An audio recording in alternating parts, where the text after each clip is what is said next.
Before you take that well-earned vacation, you'll likely have done a little bit of research. You know where you're going on a map, how to get there, what the weather will be like so you can pack the right clothes. And if you're anything like me, you'll even have checked out some of the cool restaurants to try when you get there.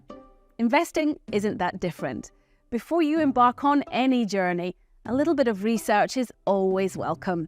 This is How to Invest by Julius Baer. A look at some of the key things you need to consider when investing. In this episode, we're looking at where to find the right information for your investing journey.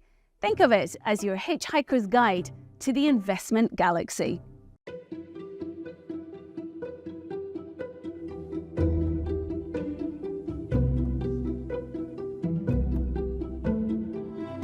Now, if you're no stranger to how to invest, you'll know two key things that will form the basis for this episode. One, you've got to at least identify with your investments at some level.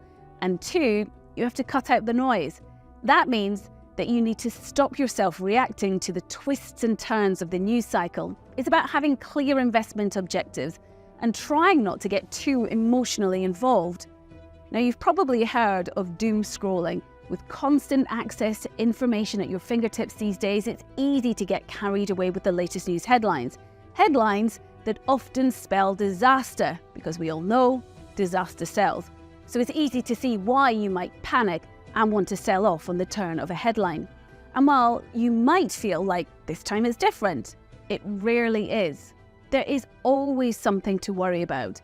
From inflation fears to geopolitical tensions, there hasn't been a time in the last century when we haven't worried about something. And remember, if the news media are talking about it, markets have already priced it in. While markets may sometimes also overreact in the short term, the signals they send out are rarely completely wrong.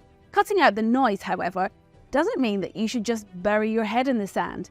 Back in episode 3, we talked about specific and systematic risks. Systematic risks are the risks that impact the whole market. There's little you can do about them. But specific risks are manageable. So how do you do it?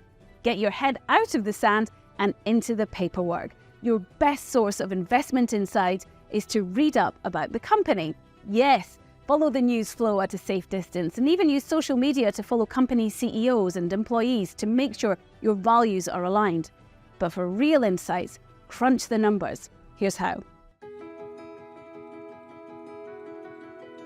These are numbers that often make the news headlines and are something you can keep track of. Things like inflation rates, unemployment, consumer confidence, and housing market indicators really help take the pulse of our economies. Economic observers usually distinguish between leading indicators, those that point toward future events, concurrent indicators that occur in real time and clarify the state of the economy, and lagging indicators, those that confirm a pattern. They're all critical statistical measures, though, that help investors assess the state of the economy, identify trends, and make informed investment choices. For inflation, check out episode 4 on how to navigate inflation in your investments. But let's look more closely now at the other points. Take unemployment. It's pretty obvious that a lower unemployment rate indicates a stronger job market. With more people in a job, there is an increase in consumer spending and potentially higher corporate profits. This can positively impact investment in sectors such as consumer goods, retail, and housing. Conversely, a higher unemployment rate means the economy is weaker. Fewer people are buying goods and services, and that will hit companies and our economies harder. Consumer confidence measures the optimism or pessimism of consumers on their economic prospects. The higher the confidence, the more consumer spending can be expected, especially in areas such as retail and in things like leisure and hospitality.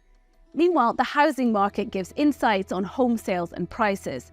A strong market, for example, will mean positive impacts for construction, mortgage finance, and other related industries.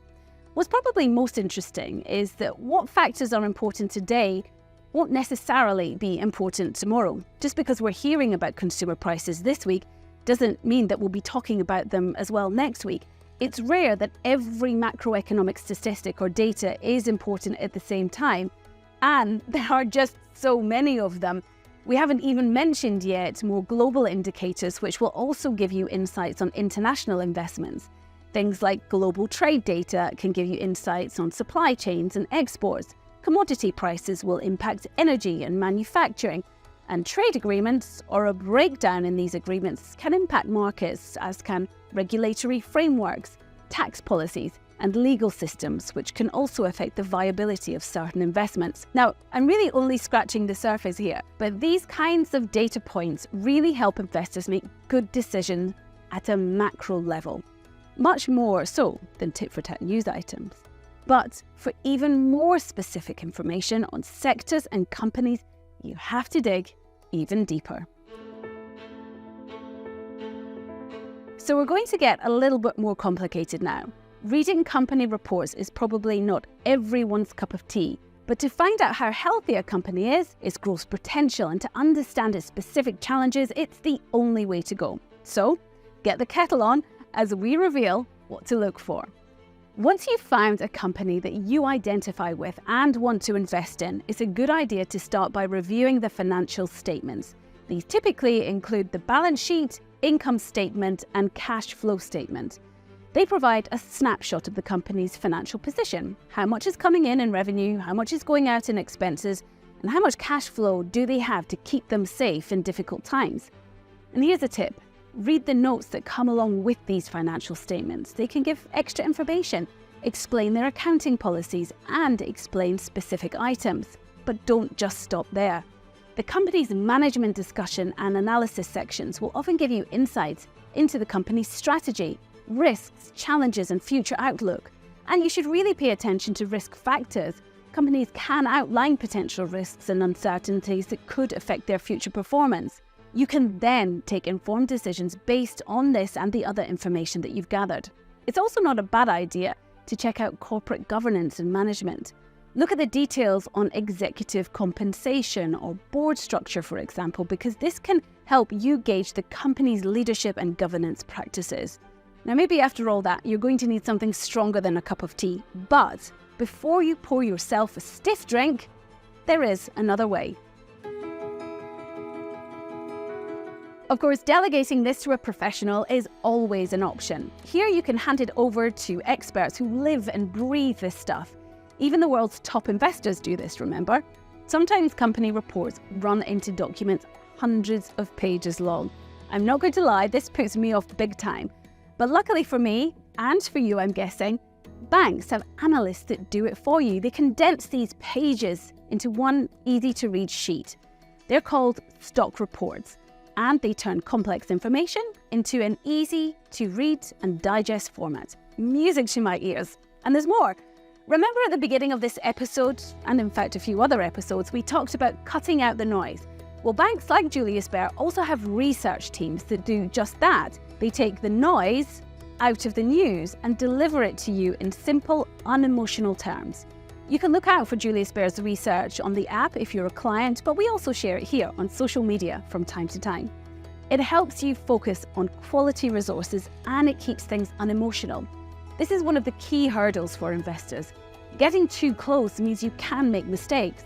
We'll cover this in the next episode in more detail, but professionals can make decisions unclouded by personal connections, keeping your investment goals at the heart of the strategy. Of course, there are many, many more ways that you can stay up to date on your investments. Industry insights, events, market research and analysis. But do be careful with investment advice from social media, as it can vary widely in terms of quality. This episode excepted, of course.